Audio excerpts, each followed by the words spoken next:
అందరికీ నమస్కారం. Welcome to Siriraj food. నేను మీ సిరి. ఈరోజు మన వీడియోలో చాలా టేస్టీగా, హెల్తీగా అటుకులు, పల్లీలతో లడ్డు ప్రిపేర్ చేద్దాం. ఈ వీడియో మీకు నచ్చితే తప్పకుండా like, share and subscribe friends. దీనికోసం ముందుగా బాండి పెట్టుకొని ఒక కప్పు అటుకులని మంచిగా ఫ్రై చేసుకోవాలి. గ్యాస్ సిమ్లో పెట్టి లైట్గా ఫ్రై చేసామంటే అటుకులు అనేవి క్రిస్పీగా తయారవుతాయి. అలానే మనం పట్టుకొని చూస్తే పిండైపోతాయి అన్నమాట వెంటనే.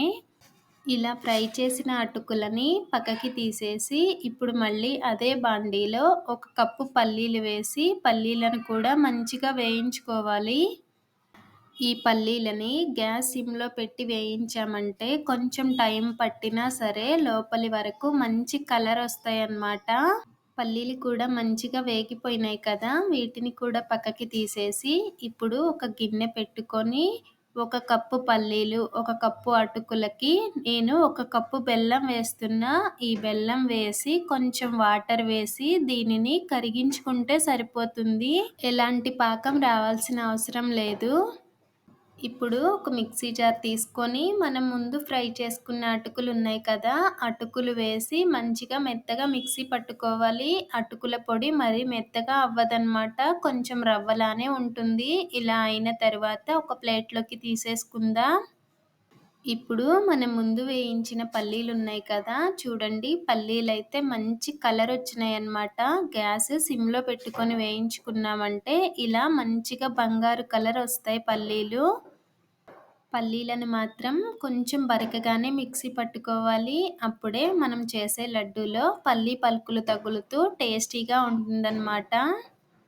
పల్లీ పొడి అనేది ఈ మాత్రం నలిగితే సరిపోతుంది. ఇలా నలిగిన తర్వాత ఇప్పుడు మనం ముందే పొడి చేసి పెట్టుకున్న అటుకుల పొడి ఉంది కదా, అటుకుల పొడిలో వేసి అంతా మంచిగా కలిసేలాగా కలుపుకోవాలి. పల్లీ పొడి, అటుకుల పొడి అంతా మంచిగా కలిసిపోవాలి.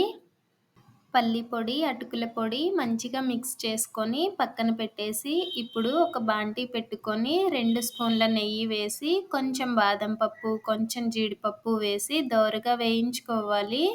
ఇవి లైట్గా ఫ్రై అయిన తర్వాత నేను ఒక పావు కప్పు పచ్చి కొబ్బరి తురుము వేస్తున్నా. పచ్చి కొబ్బరిని మిక్సీ పట్టి వేసినా బాగానే ఉంటుంది. ఈ పచ్చి కొబ్బరి కూడా నేతిలో కొంచెం ఫ్రై అయిన తర్వాత మనం ముందే ప్రిపేర్ చేసి పెట్టుకున్న బెల్లం సిరప్ ఉంది కదా, ఈ బెల్లం వేసి బెల్లం సిరప్ వేసిన తర్వాత అంతా బాగా ఒకసారి కలుపుకొని కొంచెం బెల్లం వేడెక్కిన తర్వాత మనం ముందు ప్రిపేర్ చేసి పెట్టుకున్న పొడి ఉంది కదా, ఆ పొడి వేసి ఉండలేమి కట్టకుండా మంచిగా కలుపుకోవాలి. మనం ముందే అటుకులు, పల్లీలు వేయించి పొడి చేసి కలిపాం కాబట్టి ఉండలేమి కట్టదు. కొంచెం స్లోగా కలిపినా ఏం కాదు. ఇలా అంతా బెల్లంలో మిక్స్ అయ్యేలా కలుపుకోవాలి. మనం చక్కగా కలుపుతూ ఉన్నామంటే ఈ స్వీట్ అనేది దగ్గరికి వస్తుంది, పాకంలో ఉడుకుతుందన్నమాట. గ్యాస్ని medium to slow flame adjust చేసుకుంటూ చక్కగా కలుపుతూ ఉన్నామంటే ఈ స్వీట్ అనేది దగ్గరికి వస్తుంది, అలానే ప్యాన్ నుంచి సపరేట్ అవుతుంది. ఈ స్వీట్ని నేతిలో వేయిస్తుంటే చక్కగా నేతిలో బెల్లంలో ఉడుకుతుంటే స్మెల్ అయితే మంచిగా వస్తుంది, గుమగుమలాడుతూ ఇల్లంతా. స్వీట్ అనేది ఈ మాత్రం దగ్గరికి వచ్చిన తర్వాత కొంచెం నెయ్యి వేసి ఈ నెయ్యి అంతా బాగా కలిసేలాగా కలుపుకోవాలి. ఈ లడ్డూని మనం చాలా మంచి హెల్తీ ఇంగ్రీడియంట్స్తో తయారు చేస్తున్నాం. పల్లీలు, అటుకులు, బెల్లం 3 మంచివే కదా. ఇలా చేసి పెట్టడం వలన పిల్లలైతే చాలా ఇష్టంగా తింటారు.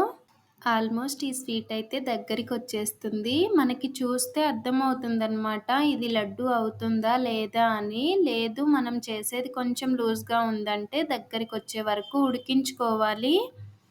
ఇలా అయిన తర్వాత దీన్ని ఒక ప్లేట్లోకి తీసేసుకొని చల్లారిన తర్వాత లడ్డూలా చుట్టుకోవడమే. లడ్డూలానే చెయ్యాలని ఏం లేదు, ఏదైనా బాక్స్లో పెట్టి చల్లారిన తర్వాత పీసెస్లా అయినా కట్ చేసుకోవచ్చు.